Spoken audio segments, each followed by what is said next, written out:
इस अखाड़े के बीच बीते कुछ दिनों में जो हुआ उसने पूरे वैश्विक समीकरण को हिलाकर रख दिया।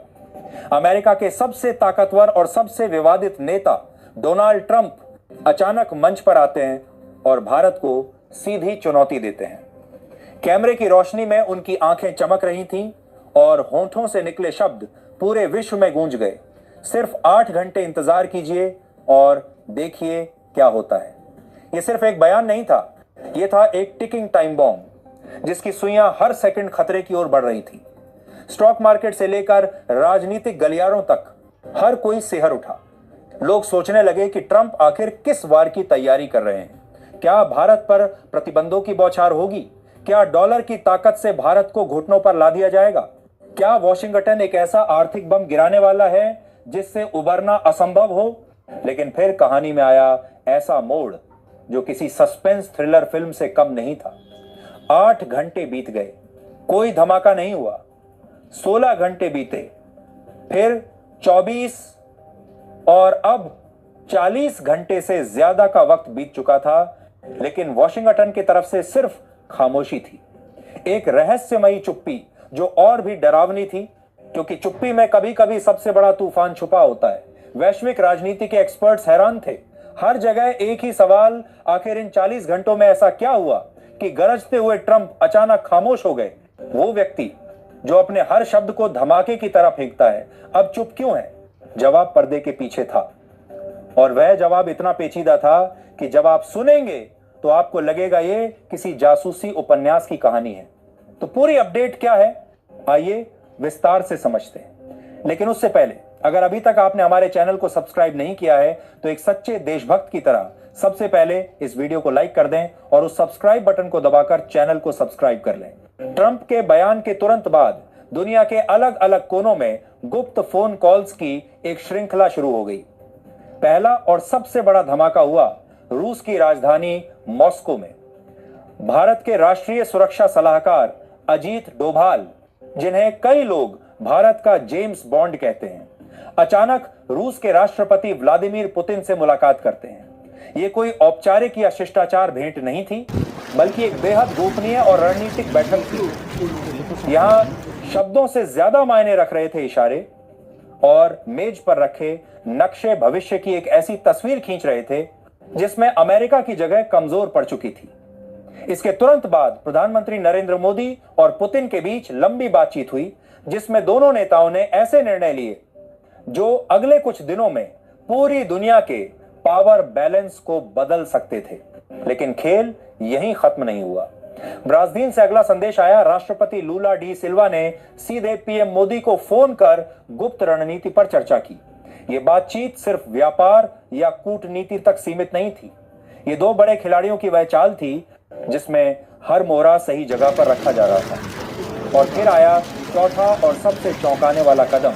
7 साल बाद प्रधानमंत्री मोदी का चीन दौरे का ऐलान। सोचिए, भारत, रूस, ब्राजील और चीन, ये चारों देश ब्रिक्स के संस्थापक सदस्य। ये वह संगठन है जिसे अमेरिका हमेशा से अपने लिए एक संभावित खतरा मानता आया है। और अब ट्रंप की धमकी के ठीक बाद इन चारों देशों का अचानक एक साथ सक्रिय होना किसी साधारण संयोग की बात नहीं लगती। यह एक कोऑर्डिनेटेड रिस्पॉन्सेस था, एक सिंक्रोनाइज्ड वॉर जिसका मकसद था दुनिया को यह दिखाना कि ब्रिक्स अब सिर्फ नाम का संगठन नहीं, बल्कि अमेरिका की आर्थिक और राजनीतिक ताकत को सीधी चुनौती देने वाला गुट है। इस पूरी कहानी का सबसे खतरनाक और रोमांचक पहलू है ब्रिक्स करेंसी। जी हां, एक साझा मुद्रा जो अगर शुरू हो गई तो डॉलर की बादशाहत को सीधा खतरा होगा। दशकों से अमेरिका की सबसे बड़ी ताकत उसका डॉलर है, जिसके दम पर वह दुनिया भर में आर्थिक दबदबा बनाए रखता है। लेकिन ब्रिक्स करेंसी उस गढ़ को हिला सकती है, और मजेदार बात यह है कि इस नए आर्थिक हथियार का रिमोट कंट्रोल भारत के हाथ में है। भारत जानता है कि यह ब्रह्मास्त्र कब और कैसे चलाना है ताकि इसका असर सीधा और घातक हो। इसीलिए भारत ने अभी इसे लॉन्च नहीं किया, बल्कि पहले अपने मोहरे सही जगह पर लगा रहा है।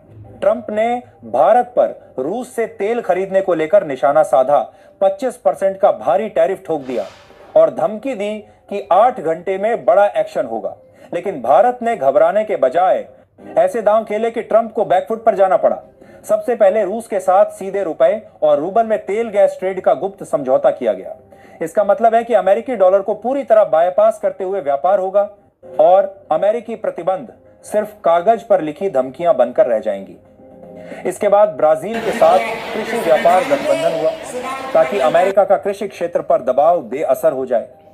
और फिर चीन के साथ बर्फ पिघलाने का खेल शुरू हुआ, जिससे वॉशिंगटन पर मानसिक दबाव और बढ़ गया। ग्लोबल साउथ के देश जो पहले अपने अपने झगड़ों में उलझे रहते थे, अब एकजुट होने लगे हैं और इस एकजुटता का केंद्र बन रहा है भारत। ये लड़ाई अब सिर्फ व्यापार की नहीं, बल्कि आने वाले दशकों में दुनिया की सत्ता किसके हाथ में होगी, इसकी लड़ाई है। एक तरफ ट्रंप है जो डॉलर की ताकत बनाए रखना चाहते हैं, और दूसरी तरफ ब्रिक्स है जो एक ध्रुवीय दुनिया को खत्म कर बहुध्रुवीय ताकतों का नया नक्शा बना रहा है। और इस नक्शे में भारत वो खिलाड़ी है जो आखिरी चाल अपने हिसाब से चलना चाहता है। चीन का सरकारी मीडिया जो कल तक भारत के खिलाफ जहरीली बातें करता था, अब अचानक भारत के पक्ष में बोल रहा है, क्योंकि राजनीति में एक पुरानी कहावत है, दुश्मन का दुश्मन दोस्त। ट्रंप ने धमकी दी थी कि जो भी ब्रिक्स देश अमेरिकी हितों के खिलाफ जाएगा उसे 10% अतिरिक्त टैरिफ झेलना होगा।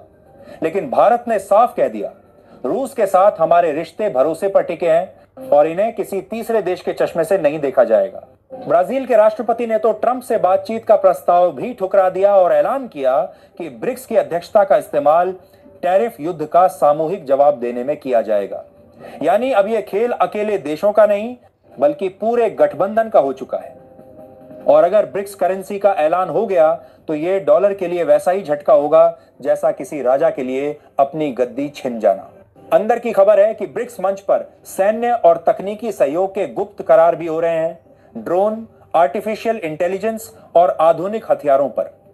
रूस और चीन को इसका फायदा मिलेगा, लेकिन असली कंट्रोल भारत के पास रहेगा। यही कारण है कि भारत सीधे ब्रिक्स करेंसी लॉन्च नहीं करेगा, बल्कि पहले इसका सॉफ्ट लॉन्च करेगा ताकि अमेरिका को प्रतिक्रिया देने का मौका ही ना मिले। यह एक आर्थिक ब्लफ कॉल है जिसमें बिना गोली चलाए सामने वाले को डराकर पीछे हटने पर मजबूर कर दिया जाता है। ट्रंप जो कभी क्रिप्टो करेंसी का मजाक उड़ाते थे, अब अमेरिका को दुनिया की क्रिप्टो कैपिटल बनाने की बातें कर रहे हैं। ये उनकी बेचैनी और असुरक्षा का साफ सबूत है। भारत, ब्राजील, रूस, चीन और बाकी ब्रिक्स देश धीरे धीरे वह जाल बुन रहे हैं जिसमें डॉलर की ताकत फंसकर रह जाएगी। ब्राजील के राष्ट्रपति अगले साल भारत आ रहे हैं। पीएम मोदी ग्लोबल साउथ के लिए जन केंद्रित साझेदारी का आह्वान कर चुके हैं, जिसे सीधा जवाब माना जा रहा है अमेरिका की अमेरिका फर्स्ट नीति का। राजनीतिक विश्लेषकों का कहना है ट्रंप ने अनजाने में ही ब्रिक्स देशों को इतना करीब ला दिया है कि अब वे डॉलर के ताबूत में आखिरी कील ठोकने के लिए तैयार हैं। यह वैश्विक संतुलन में आने वाला वह भूकंप है जिसका केंद्र भारत है, और भारत यह भूकंप अपने समय पर अपने तरीके से लाने की तैयारी कर चुका है। दुनिया अब उस दिन का इंतजार कर रही है जब ब्रिक्स का ब्रह्मास्त्र चलेगा और डॉलर की सल्तनत डगमगा जाएगी, और जब वो पल आएगा तब इतिहास गवाह होगा कि कैसे एक 8 घंटे की धमकी 40 घंटे की खामोशी में बदलकर एक पूरी वैश्विक व्यवस्था की दिशा बदल गई।